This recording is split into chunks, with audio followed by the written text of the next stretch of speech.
All right, so I'm going to read through for you the Epic of Gilgamesh, which is your reading assignment for tonight. So if you would like to follow along with me as I read it, that sounds great. Here we go. So, Guide to the Classics, The Epic of Gilgamesh by Louise Pyrick, The Conversation, adopted by News ELA staff on 8/26/2019. So this picture, the caption says, Gilgamesh explores what it means to be human and questions the meaning of life and love. Image from Wikimedia Commons. Forget death and seek life.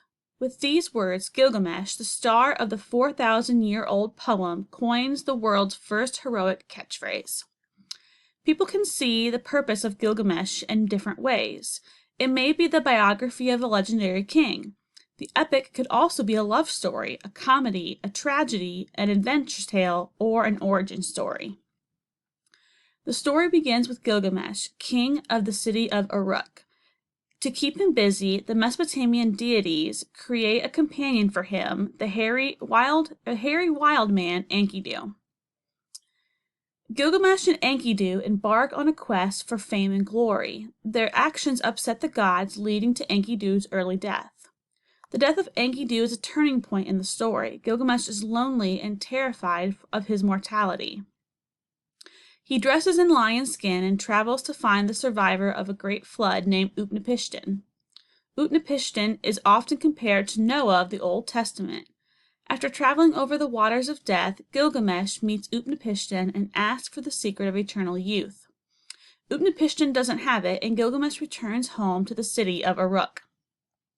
Gilgamesh battles gods and monsters and finds and loses the secret of immortality. He also travels to the very edge of the world and beyond. Mesopotamian mindfulness. Gilgamesh remains a very human character. He experiences the same heartbreaks, limits, and simple pleasures as all people.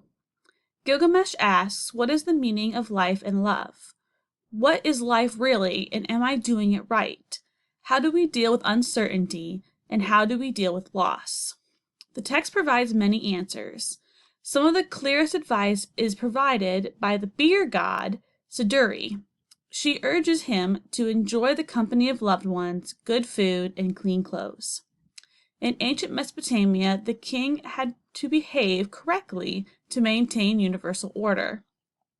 Despite this, Gilgamesh seems to do everything wrong.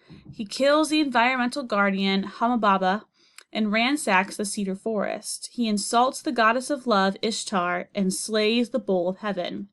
He finds the key to eternal youth, but then loses it just as quickly to a snake.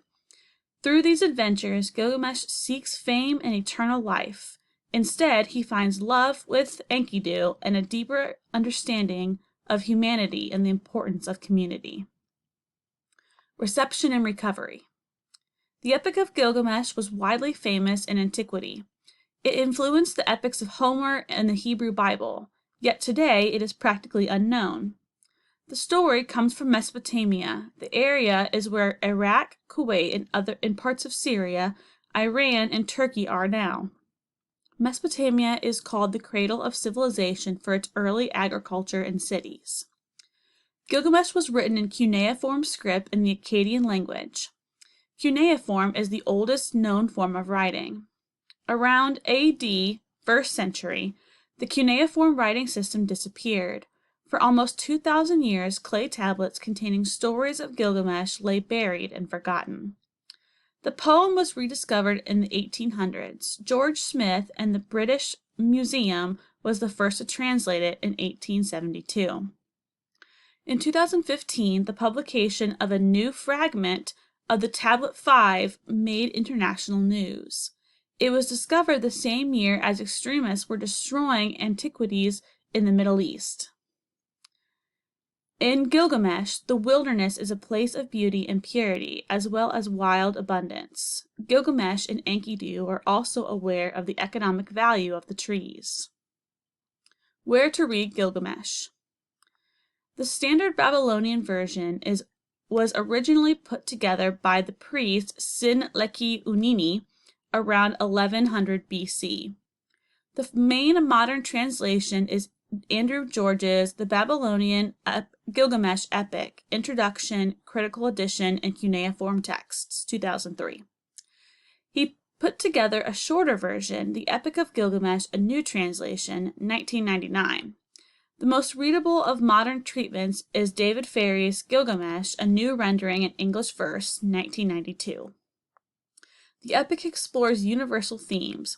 It examines the contrast between the natural and the civilized worlds, the power of true love, and what makes a good life. These themes are relevant today, or are as relevant today as they were 4,000 years ago. All right, so I'm going to read through these questions here on the next page. Question 1 says, read the summary of the main ideas of the article below. The Epic of Gilgamesh is an ancient origin story about a hero's adventures. The story was very famous before it was lost and then found again 2,000 years later. Which answer choice would complete the summary? So we're looking for which one of these was going to complete the summary, is going to add to what it just told us. A, the story shows the wilderness is a place of beauty and purity. B, Gilgamesh was written in cuneiform script in the Akkadian language. C, the human themes explored in the story are still important today. Or D, Utnapishtim is often compared with Noah in the Old Testament. Now my hint for you here is that, remember, we're talking about the story Gilgamesh, right? So it needs to be something about Gilgamesh and the story that he's in. So it could be maybe, so I'm gonna give you a hint here. There's one of these that we know we can knock out because it's not even about Gilgamesh, right? So that's gonna leave you with 3 other options. So make sure you look at those closely, okay? We're looking about the story itself. Number 2, which sentence from the article supports the main idea of the article? A, Utnapishtim doesn't have it, but Gilgamesh returns home to the city of Uruk, and Gilgamesh returns home to the city of Uruk. B, he experiences the same heartbreaks, limits, and simple pleasures as all people. C, he finds the key to eternal youth, but then loses it just as quickly to a snake. Or B, he put together a shorter version, The Epic of Gilgamesh, a new translation, 1999. Now, for this one, this question goes along with question 1. So, think about what your answer is for question 1. Question 2, it should kind of go along with it. It should support that one. Number 3, use the image and information from the article to select the true statement. So the image it's talking about is this big image here where he's fighting this creature, I guess. All right, it says, A, Gilgamesh befriends many animals of the forest and nature. B, Gilgamesh and his friend Enkidu are known as poor hunters. C, Gilgamesh must battle gods and monsters in his quest for glory. And D, Gilgamesh grows wings to battle against his enemies in the story. So which one of those, using the picture and the information that was in the story, which one of those is true? All right, if you have any questions, you can go ahead and ask Ms. Hurlis or I, but good luck, guys.